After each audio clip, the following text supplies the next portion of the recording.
My name is Isabel, and today I'll be responding to some of your guys' questions from Instagram. Alright, so the first question is, how does it feel being engaged to the houseman? Oh shoot.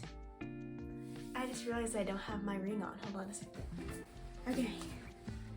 So something that's funny about me personally is I don't really like wearing jewelry. I like earrings and I like necklaces, but I don't like having rings like on my hands because I feel like, I don't know, I just feel like I'm restricted and I can't do things. So whenever I go to the bathroom or wash my hands, I take it off. I know some people don't do that and they keep it on 24/7. I don't do that, so sometimes I forget to put it back on. So that's what happened. But look at it, it's very pretty. I like it a lot. It's very gorgeous. And it's a little bit loose on me, but that's because if I got it half a size smaller, then I wouldn't be able to get it over my knuckle, which is kind of annoying, but that's just the way my finger is. And also when it gets hot, my fingers get swollen and then I wouldn't be able to take it off. And like I just said, I don't like having it on all the time, so that would be an issue. Okay, how does it feel being engaged to the houseman? The houseman is my fiance, because his last name is House, by the way. It feels great. Sometimes it doesn't really feel like we are engaged just because he lives 2,000 miles away. I live in North Carolina and he lives in California. I can talk more about that later. It's a little bit complicated. But yes, I am engaged, and yes, I am very young to be engaged. I'm only 19. But it doesn't always feel like we are engaged because we're long distance. So we can't really hang out or we can't really talk very often because there's a 3-hour time difference. Also, we're not getting married super soon just because we're trying to figure things out with college and with the timing of everything. But yeah, but I have been looking on Pinterest just for fun, for some wedding inspo, but I am super excited to be his wife. So, feels great to be engaged to Aiden. My sister asked me, are you dumb? Probably. Tips for senior year of high school. So my first tip I would say is to do all the fun things that you would never get to do otherwise. So for example, prom, grad night, senior century day, winter formal, senior sunrise, all that fun stuff. Go to all of it. Even if you think it's dumb, do all of it. You will not regret it.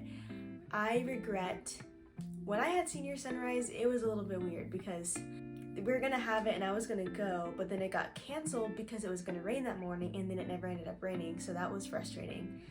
And then the morning that they changed it to, I was just I don't want to wake up early, so I didn't end up going.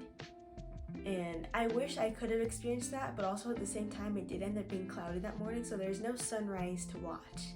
So it was just kind of cold, and you didn't really get to watch the sunrise, and it was super early. But I would say do all the fun things. I did not get to experience winter formal because Aiden had COVID, so that was very unfortunate timing. We'd already bought the tickets and I already had my dress, but we couldn't go. But it looked like a lot of fun. So I'd say do all the fun things, do all of it. And grad night was probably the most fun that I've had throughout all of high school. It was so fun to me. Do not let senioritis get the best of you, please. You will see people just kind of give up on their schoolwork. They'll just say, you know what, it's fine, as long as I pass, I pass.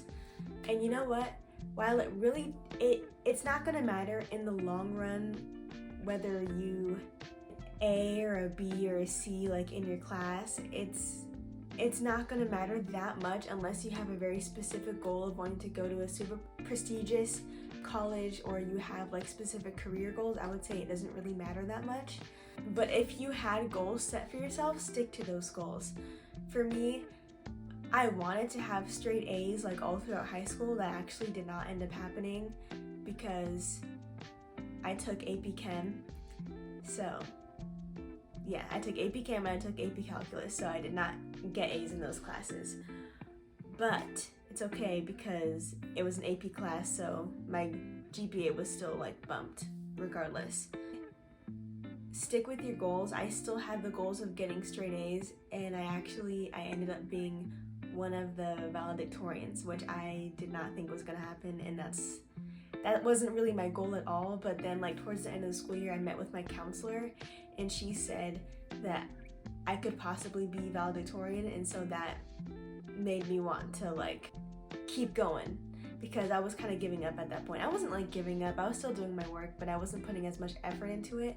But at that point I was like, no, I'm gonna put this effort in because I might get valedictorian, which it really doesn't mean that much, it's just a title, but I still thought it was cool. But also be easy on yourself, because there's a lot going on during senior year, so you don't want to stress yourself out too much. You want to pick your battles.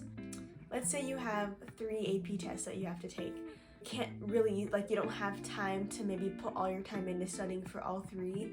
Choose the class that you care about the most, or the one that you think is the most difficult, and spend most of your time studying for that one. It probably will make a difference. I would have spent more time studying for AP Calculus. I did not. I did terrible on that AP exam, but I do not plan on going into any fields where calculus is necessary. I would not want that because I really don't like math like that. So just pick your battles. I did not pick to fight the battle of AP Chemistry. Do not wait until the last minute to start applying to college, because it gets so stressful when you're trying to worry about, because during that time when you're like applying for colleges, it's also the same time when midterms or finals are happening for the first semester. So it's just a lot happening all at once. You just want to take off the burden off yourself as much as possible. So I would say start early. I would say don't wait until December to start asking for letters of recommendation. You should start doing that in the fall. You should start applying to colleges in like October. You don't want to wait. Also, another reason why you don't want to wait is because for FAFSA, when you're doing the financial aid, the earlier you apply for financial aid, the better financial aid you will get, because there's going to be more money like available for you. And you could also qualify depending on like which school you're looking to go into. I know the school that I'm going to, if you apply early, you get like discounts. Like they might give you a scholarship for that, or give you like a discounted application price. Like I didn't have to pay for my application because I applied so early. So it's a good tip. I'd say make the best out of the time that you have left in high school, because like especially like with your friends. Spend time with your friends, because you don't know when you're going to see them again after you graduate high school. I literally live 2,000 miles away from my old high school, so I don't see anyone ever anymore. Do not feel like you have to go to college right after high school. I know that a lot of parents will make their kids go to college anyways, but if your parents give you the choice and you're feeling unsure about like what you want to do, where you want to go, just wait a little bit. I took a gap year and I learned so much. During my gap year, and I'll talk more about that later. But you don't need to go to college right away. It's not a rule. You could end up wasting money if you start to go to college only to realize 2 years into it that you don't actually want a degree, or you want to change your major and that like puts you back 2 years. College is expensive. You want to save as much money as possible. So just take your time if you have the option to do so. Also, if you are a Christian and you are in your senior year of high school, please just stay connected to God. Try not to let all these crazy things of senior year take priority over your relationship with God. I know I did at certain times, and I definitely, my mental health struggled because of it. I found that whenever I did not make time to read my Bible or pray in the morning before going off to school, which was really the only time I could, because I'd be at school all day, then I'd have practice or a track meet, then I'd come home and I'd have a ton of homework. I didn't have time throughout the day, so my time with God had to be in the morning. So please prioritize your time with the Lord, because things get crazy, and when you're not prioritizing your relationship with God, then everything else gets out of whack. And I know personally, I started to get really anxious. I even struggled with depression at certain times. And then whenever I would start connecting with God more. Whenever I was in my word more, I just felt way better. Crazy. I know. Next question. Did moving away from California impact you in any way? 100%. I would say that I grew tremendously in my faith since moving from California, which that's definitely a God thing, because moving to North Carolina was a huge deal, because my family, like pretty much all my family, still lives in California. My fiance lives in California. I did not want to do long distance. Did not sound like a fun time to me. Honestly, it's not always a fun time, but I think it's worth it because I want to spend the rest of my life with him. But it was not an easy decision, but God told me to come out here, and so I listened, and I've just been able to flourish since coming here. I've met lots of new people, so that's like caused me to grow personally, because I wasn't always the best at making friends before. I just got comfortable around like the same people, but I was like forced out of my comfort zone when I moved here, so I think I learned more like social skills. Also with my job, I did work at Planet Fitness for like a large, what was that, like 8 months? I worked at Planet Fitness for like 8 months, and I met amazing people there. My coworkers were great. If you're watching this, hi, I love you guys. And I learned very valuable social and life skills while working there, and I would not trade that for the world. I also learned what I might be interested as far as going to college. I had no idea what I wanted to study in college, or if I wanted to do college at all before moving out here. But moving out here, I think taking a gap year just in general, it caused me to take a step back and look at my life from like an overview and just like slow down and really just like think about everything. You know, I was able to grow in my faith because I wasn't rushing to school every morning, so I had time to sit and read the word without feeling rushed. So every morning I wake up and I just spend time with God, whether it's an hour or 2 hours. Just, yeah, I kind of lose track of time when I'm reading the Bible, and yeah, it's been great. I also realized what's truly important to me. I've had just a lot of time to reflect. Also, North Carolina is beautiful. I'm not saying that California is not beautiful. It is, but there's just nature and greenery everywhere over here. I live right next to a lake, so like I can see the lake out my window right now, and it's just being out in nature. Just like it like gives me peace and it calms my mind. It makes me think of the Bible verse Psalms 23. He makes me lie down in green pastures, and he leads me beside quiet waters. So that was a big verse that kept showing up in my life after I moved here, but that's another thing. So yeah, moving from California impacted me in lots of ways. There's probably more that I'm not thinking of right now. What are certain things that you do in your routine to grow closer to the Lord? So I did mention this a little bit already, but I do make sure to spend time in my word every single morning. Even if I do not have time and I only have 15 minutes, I will pray and I will read a quick devotional. As long as I'm spending time with the Lord, I'm progressing in my relationship with Him. You cannot maintain a relationship with someone who you are not spending time with.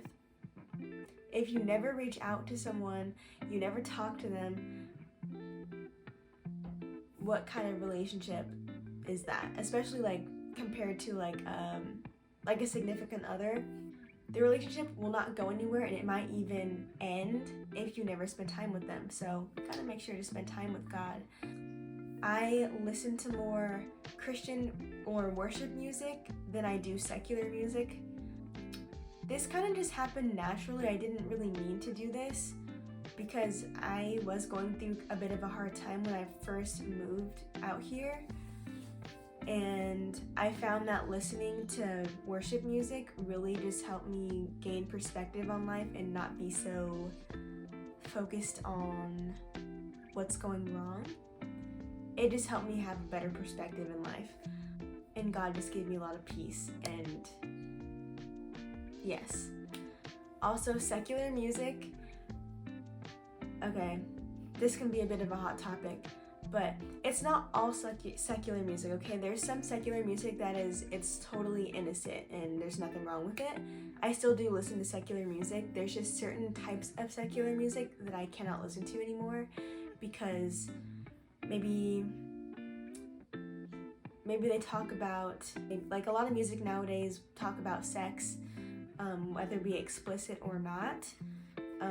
It might just hint towards it, and for me that's just like, it's not good because songs get stuck in my head very easily, and it's kind of like a subconscious thing where like if you listen to a certain kind of music like over and over and over again, then you think about those things, and it's not good. It's not good for our hearts to be constantly filling our mind with filth and then trying to live a godly life. The two just don't go well together, and it's gonna be extremely difficult to follow Jesus while you're filling your mind with like toxic filth. It's just gonna be very difficult. So fill your mind with things that are pure, worthy, honorable, right. That's a Bible verse. I know it is. I think it's in Philippians. Hold on. It is in Philippians. I'm going to read the Bible verse that I'm thinking of right now. It says, it's Philippians 4:8, and it says, finally, brethren, whatever is true, whatever is honorable, whatever is right, whatever is pure, whatever is lovely, whatever is of good repute, if there is any excellence and if anything worthy of praise, dwell on these things. So, the Bible itself says to dwell on the things of the Lord, to dwell on whatever is good, which means to not dwell on things that are going to possibly cause us to sin, or just dwell on things that they're not helping you at all. So that's something else. I do make an effort to talk to God throughout the day. Again, like if you were in like a romantic relationship with someone, you would want to talk to them throughout the day to maintain that healthy relationship. So like when I'm driving to work or when I'm driving to the gym, sometimes I just won't put music on and I'll just talk. Or I'll talk out loud, or I'll just pray in my head about whatever's on my mind. And I also like to listen to podcasts or watch YouTube videos that, whether it's a sermon or just Christian influencers, or I don't know, just like things that are gonna help me in my walk with God. Maybe someone's giving advice, maybe it's like a devotional, maybe it's a sermon, like I said. Intentionally listening to things that are going to grow my walk with Jesus, instead of maybe listening to things that maybe aren't as important. I still do listen to like, I don't know, just like fun things, the things that I like to do outside of my relationship with God. But when I'm like doing stuff throughout the house, let's say I'm cleaning my bathroom and I just have like a sermon on in the background, then I'm learning more about the Lord and growing my relationship with Him, and also getting what I need to get done. So yeah, those are some tips that I have. There is one more question that someone asked, but I'm gonna save it for a separate video because this video is getting long. It's just that this question that I'm gonna ask, or this question that I'm gonna answer, is gonna take a long time to answer, so I'd rather just make a video focusing just on that. So yeah, so I guess that's all for today. Thank you guys for asking me questions. I love doing Q&As, so maybe we can do this again, and hopefully I get more questions. Hope you guys have a blessed day. Remember that Jesus loves you, and if you have any questions, comments, or concerns, be sure to drop them down below. And goodbye!